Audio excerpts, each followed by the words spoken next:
నీకు ఆజ్ఞాపించిన సంగతులను చెప్పవలను. హల్లెలూయా హల్లెలూయా హల్లెలూయా. ఆయన ఏలుబడి యందును ప్రత్యక్షమైన యెహోవా వాక్కు ఇర్మీయాతో చెప్తున్నాడు. ఇర్మీయా, ఇదిగో నేను గర్భములో పుట్టక ముందే ఆ యొక్క పిండంగా ఉన్నప్పటికీ నేను ఏర్పరచుకుంటే ఈ భూమి మీదకు వచ్చాక నిన్ను జనులకు ఆ జనముల యొద్దకు నేను పంపడానికి నేను నిర్ణయించుకుంటుంది అన్నాడు. హల్లెలూయా హల్లెలూయా. ఇవి అంటున్నాడు, అయ్యా నేను చిన్న బాలు, నా మాట ఎవరు వింటారు? నేను ఏమి చెప్పిన వాడు వినరు అని అన్నాడు. బాలుడు అన్న మాట నీ నోటన రానియకు, నేను నీకు తోడై ఉన్నాను. బాలుడు అన్న మాటలు అనొద్దన్నాడు. ఎందుకంటే పిల్లరా, జనములు ఎవరు కూడా నామం ఎరగల వారు కాదు. నేను వారిని తెలుగుని పంపుచున్నాను. దేవుని స్తోత్రము హల్లెలూయా. అందుకే ఇక్కడ ఇర్మీయాతో మాట్లాడుతున్నాడు దేవుడు.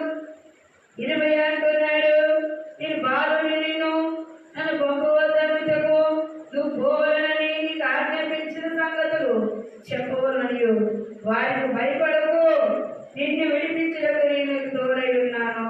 హల్లెలూయా.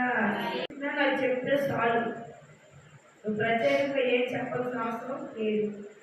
వాళ్ళు ఎవరు నామం ఎరగని వారు కాదు, వాళ్ళందరూ దేవుడు ఎరిగిన వారు. ఏం పక్కన వెళ్ళానంటే దేవుడు వీరికి ఎలా ఉంది? దుడుకుగా ఉంది, భయముగా ఉంది. మరి భయమా కాదా?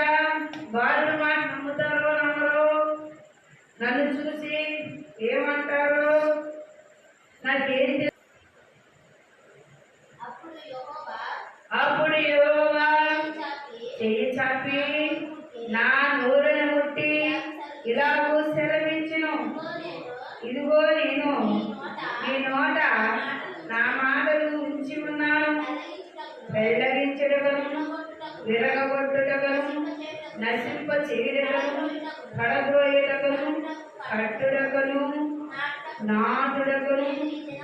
మీరు ఈ దినమున జనముల మీద రాజ్యాల మీద నిన్ను నియమించి ఉన్నాను.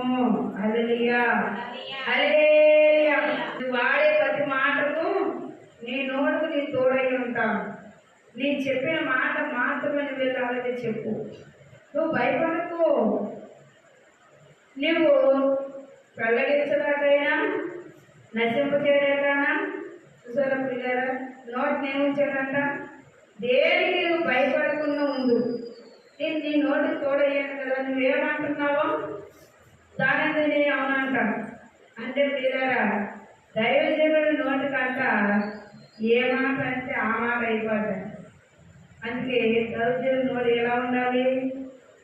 ఎప్పుడు చాలా కంట్రోల్లో ఉండాలి, భయభక్తులు కలిగి ఉండాలి.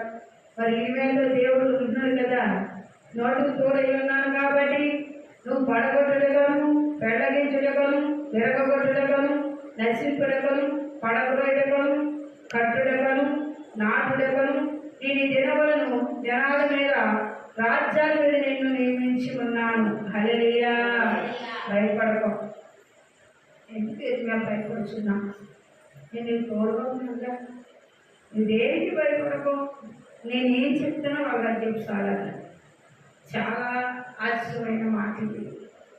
ప్రియులారా, ఆలోచించండి. వారు ఏమన్నా అన్నా సరే నేను తోడుకున్నాను కాబట్టి నువ్వు భయపడవలసిన అవసరమా లేదు. అది ఇక్కడ మనం చూస్తే 11వ వచనంలో ఇక్కడ అంటాడు, మరియు యెహోవా నాకు ప్రత్యక్షమై ఇర్మీయా నీకేమి కనబడుతుందని సెలవిచ్చింది. అందుకు భారము చెట్టు శుభ్రం కనబడుచున్నవి. నేననగా యెహోవా నీవు బహువుగా కనిపించింది. నేను చెప్పిన వాక్యమును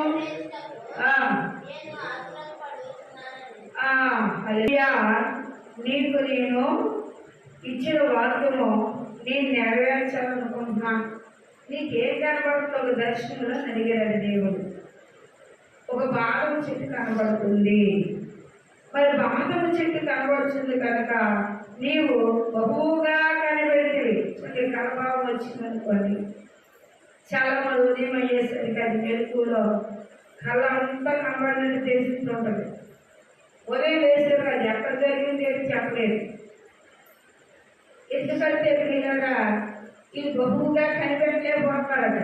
ఇప్పుడు ఇది మన ఏమన్నారు దేవుడు, నువ్వు బహువుగా కనిపెడతావు అంటే స్వప్నంలో కనిపెట్టు గనులు దేవుడు చెప్తాడు. చెప్పిన దాన్ని గ్రహించేవారుగా ఉండాలంట. గ్రహించాలంటే ఉదయకాలం మంది కూడా మనం ఎలా ఉండాలి? దేవుడు తలంపులు కలిగి ఉండాలంట. కొనుక్కున్నప్పుడు కూడా ఏ కమిషన్ లేక నీకు ఏది చెప్పాలని దేవుడు అనుకుంటున్నాడో అది చెప్తాడనమాట. కొందరికైతే దేవుడు చెప్పాలనుకున్నాడు అనుకోండి, కృపను బట్టి ఒక్కొక్కరు గంట సోలో సమయం పెడతాడు. అది లేచి పలానా వాక్యం చెప్పినప్పుడు రాసుకుంటారు. కొంతమంది దర్శనాల్లో విమర్శిస్తాడంట, చెప్తాడు.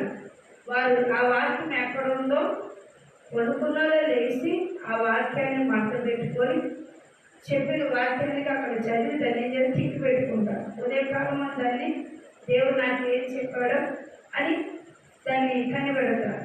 కానీ ఇరిమియాతో మాట్లాడిన దేవుడు ఎంత అడిగాడు, ఇరిమియా నీకు ఏం కనబడుతుంది అంటే, బాగా చెట్లు కనబడుతున్నాయి, బహువుగానే కనిపెడుతున్నావు నువ్వు అన్నారట. బహువుగా ఈ వాక్యాన్ని నెరవేర్చుకుని ఆతురపడుచున్నాను అంటే ఎవరు నశించిపోతున్నారో వారి ఎంతకు ఎవరాక నేను ఆతురపడుచున్నాను.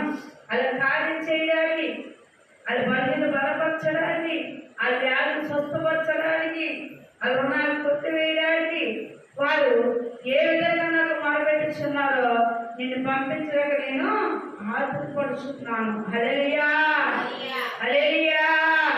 అందుకే అంటున్నాడు,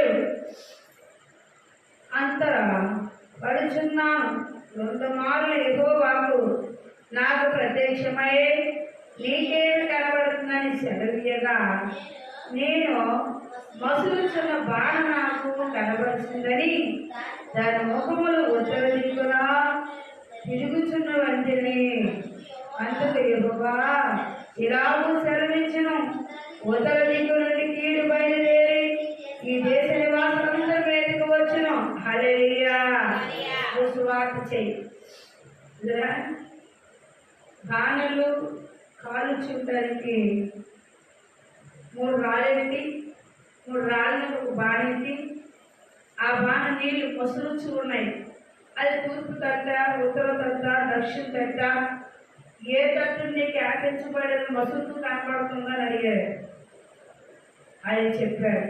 అయితే ఇప్పుడు ఒక మాట విను, దీని తట్టి ముఖము ఎటువైపు ఉన్నదో ఆ దిశను హల్లెలూయా వాటికి నమస్కరించిన చరిత్రను బట్టి నేను వారిని కూర్చున్న తీర్పును ప్రకటిస్తున్నాను. కాబట్టి నీవు నడుము కట్టుకొని నిలబడి నీకు ఆజ్ఞాపించినంతయు వారికి ప్రకటించుకో.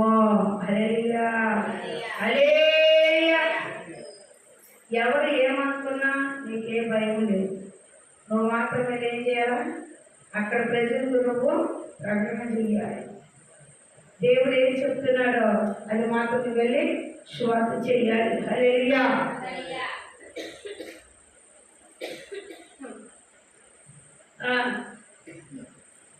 18వ వచనం చూస్తే పిల్లరా, యోధా రాజుల యొద్దకు కానీ ప్రధాన యాజకుల యొద్దకు కానీ ప్రార్థన గల పట్టణమును ఇనుప స్తంభంగా 2 గోడలు గాను నీవు ఉండినట్లు ఈ దినము నిన్ను నియమిస్తున్నాను. హల్లెలూయా, హల్లెలూయా. దేవుడు బలముగా నాటాడు. ఎలా చేసిందంట? దేవుడు బలముగా నాటాడు. ఇక జోరుకు రావడానికి ఎవరికి అధికారం లేదు.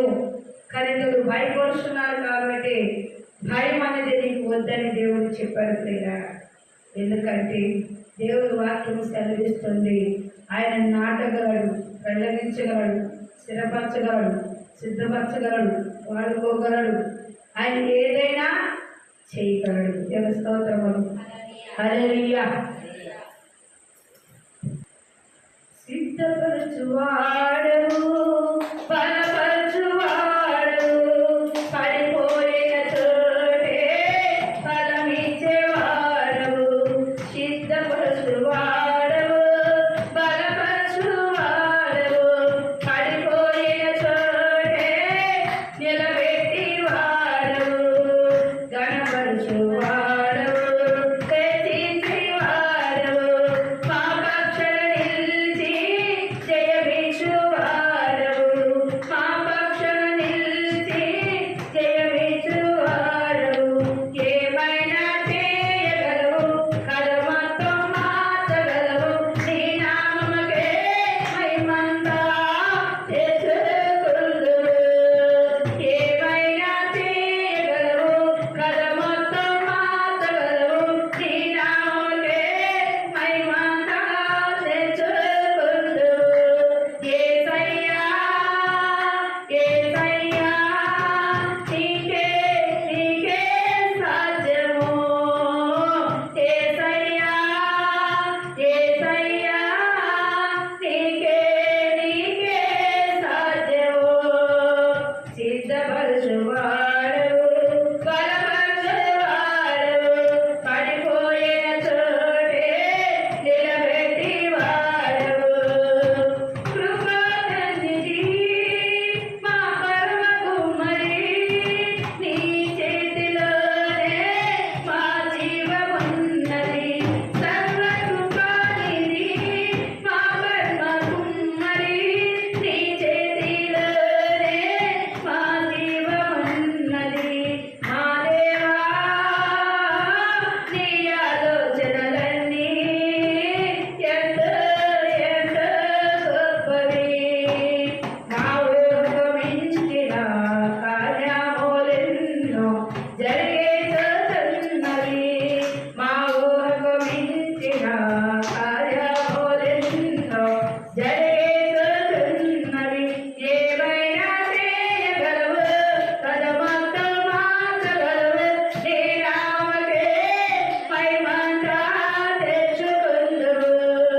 యేసయ్యా, యేసయ్యా, నీకే నీకే మహిమ. యేసయ్యా, యేసయ్యా, నీకే నీకే సాధ్యము. నీ ఆజ్ఞ